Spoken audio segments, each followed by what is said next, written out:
या डर के मारे थरथराने लगे। किसी परलौकिक शक्ति या प्रेत आत्मा का आसपास होने का एहसास भी शरीर में एक अजब सी सिरहन पैदा कर देता है। तो ऐसे में जाहिर सी बात है, जब आपका सामना ऐसे किसी ताकत से हो जाएगा तो आपका रोमांचक वहीं दम तोड़ देगा। वैसे तो कहने को बहुत सी ऐसी जगहें हैं जहां यह माना जाता है कि आत्माओं का वास है। कोई वीरान और अकेला घर हो या एक लंबे समय से खाली पड़ी इमारत। इसके अलावा वह स्थान जहां किसी दुर्घटना की वजह से भी किसी की जान गई हो, उसे भी हम योग्य नहीं मानते हैं कि हम वहां जाएं, क्योंकि जिन लोगों की जान दुर्घटना में जाती है उनकी आत्मा को मुक्ति नहीं मिलती और वे भटकते रहते हैं। कहने को तो बहुत सी जगहें हॉन्टेड या भूता कहा जा सकता है, जहां प्रमाणिक तौर पर कहा जा सकता है कि उस स्थान में कुछ न कुछ गड़बड़ तो ज़रूर है, और वह स्थान है राजस्थान स्थित भानगढ़ किला।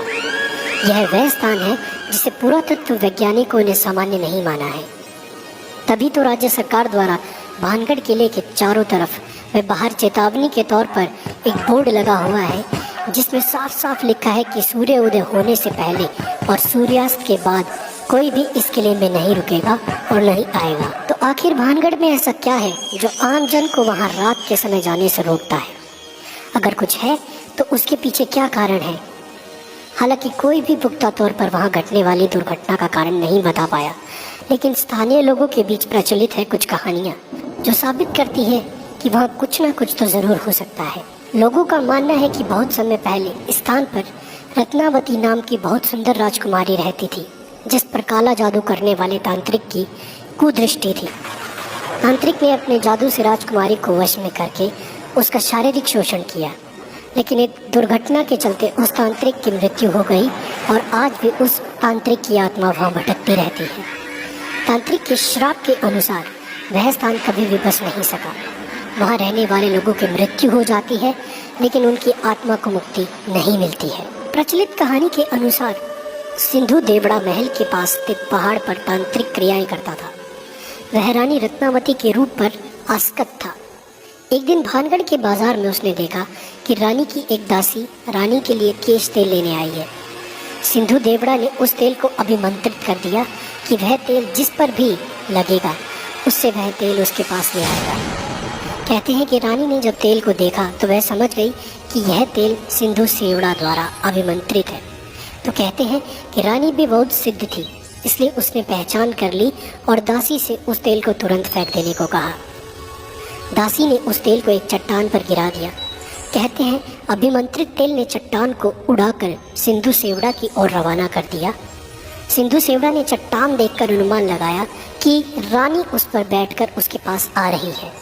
सो उसने अभिमंत्रित तेल को रानी को सीधे अपनी छाती पर उतारने का आदेश दिया।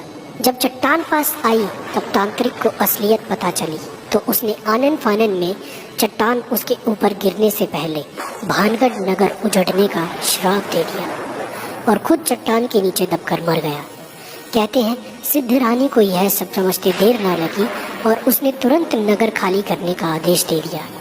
इस तरह यह नगर खाली होकर उजड़ गया और रानी भी तांत्रिक के श्राप की भेंट चढ़ गई। तो कितनी सच्चाई है इस कहानी में? इस कहानी में कितनी सच्चाई है इसके बारे में इस बात से ही जाना जा सकता है कि जनश्रुतियों में भानगढ़ के लिए प्रचलित कहानी में कई लोग रत्नावती को राजकुमारी तो कई लोग रानी बताते हैं। रानी रत्नावती का जिक्र तो हर कोई करता है, पर वह किस राजा की रानी थी? उसके राजा व उसका शासनकाल कौन सा था? नगर किस काल में उजड़ा? इस प्रश्नों पर सब चुप है।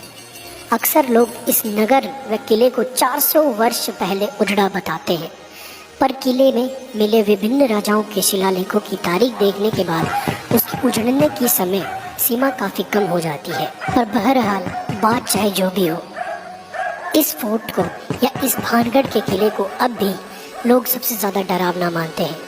या कह सकते हैं कि भारत का सबसे प्राचीन स्थान जो भी है, जिसमें भूतों का निवास होने की पूरी आशंका या जहां भूत विराज करते हैं, वो भानगढ़ का किला ही है।